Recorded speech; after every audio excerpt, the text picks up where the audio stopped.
在世界上有这么一个神奇的国家，明明是经济不弱，但其国防武器却大都依靠外购。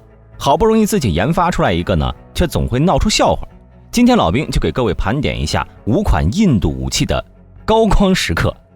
Top 5，航母中的烂尾楼维克兰特号。身为大国，印度对海上利器航母一直都有着不懈的追求。在经历了俄罗斯航母自燃的事件后呢，印度就开始了自己建造自己国产航母的行动。经过高层3天3夜的讨论，这艘航母将以维克兰特号来命名。这个名字呢是个抽象的印地语，大致意思是彻底击败胆敢同我作战之人。经过数十年的研发，维克兰特号终于出场了。望着自家辛苦得到的成果，印度军方那笑得叫一个开心呐，举国上下一片欢腾。为了庆祝这一伟大时刻，印度官员特地邀请了大量名人与媒体前来观礼。军方表示，印度最大最复杂的军舰终于要出动了。这时尴尬的事情发生了，航母发动的命令已经下了3遍了，维克兰特号还依旧在港口趴着纹丝不动啊！难道是因为港口里面没有胆敢与他作战的敌人，所以不想动弹吗？经过检查后，军方才发现维克兰特号的完工进度居然只有30%，无奈之下只能将其拖回船坞继续建造。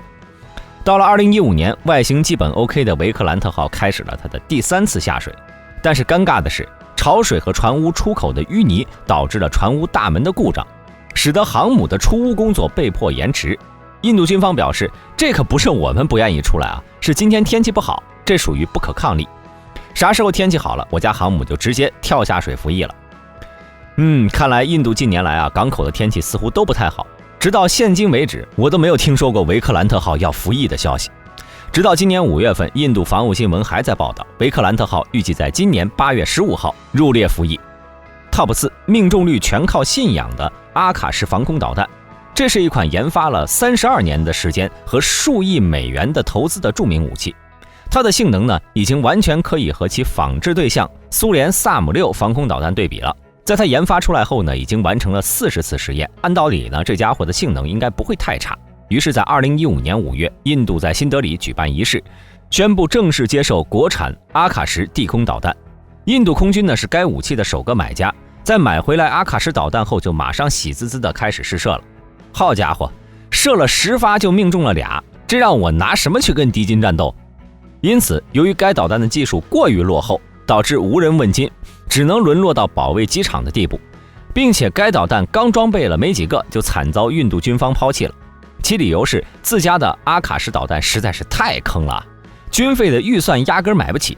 再说了，国际市场上同类性能的导弹哪个不比它便宜个70-80%？最终，自家苦心研究了32年的阿卡什导弹被印度军方无情抛弃了，转而去花费了1000亿卢比去购买了2000枚其他国家的中短程野战防空导弹。这个操作看得老兵是直呼内行呀。三哥的个性就是果断，几十亿研发的东西说不要就不要，从入门到放弃就在一瞬间呢。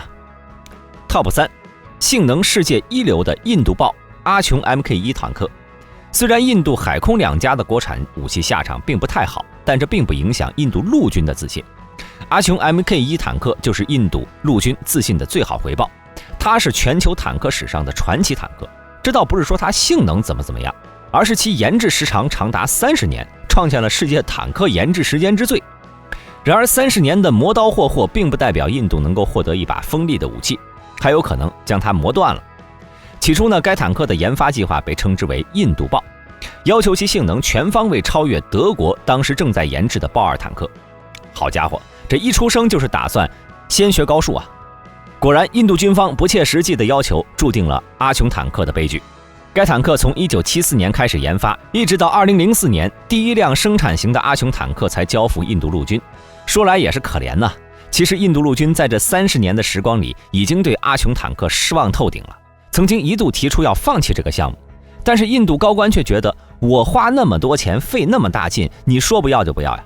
为了完成这个计划，印度不惜一切代价，甚至还请来了自家曾经准备超越的对手豹2坦克的研发人员来提供技术协助。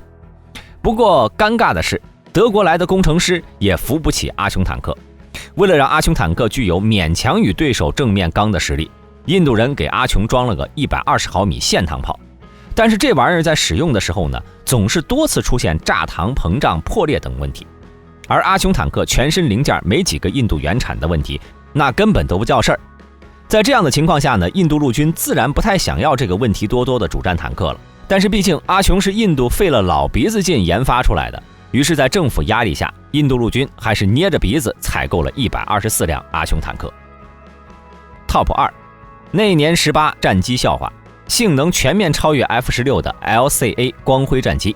从上世纪80年代初期，巴基斯坦从美国获得了先进的 F-16 战机后呢，印度在震惊之余发誓要研制一种自家的作战飞机，性能上要全面超越 F-16， 然后把巴基斯坦空军按到地上揍。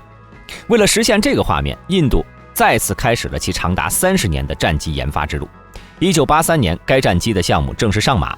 不过由于印度的国力和航空水平的限制，其战机研制进度非常缓慢，并且飞机的关键部件包括发动机之内都需要从国外引进。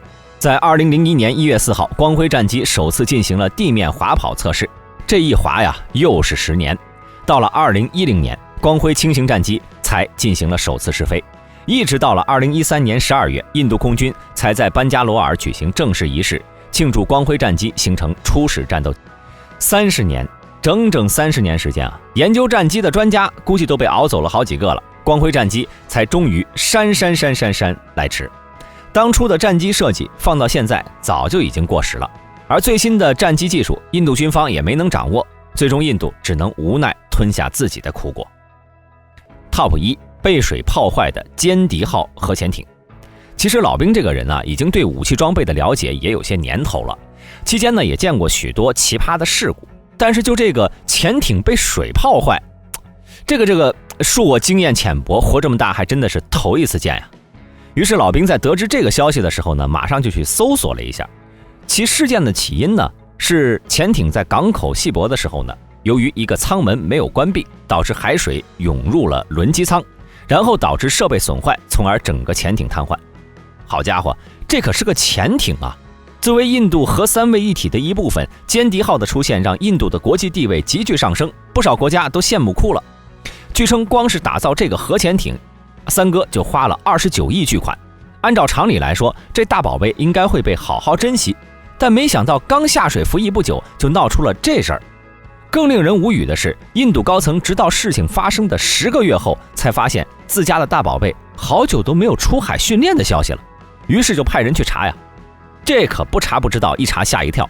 原来潜艇部队怕被问责，就与海军一块选择欺上瞒下，谎称没有事故发生。要不是高层调查，还不知道要瞒多久呢。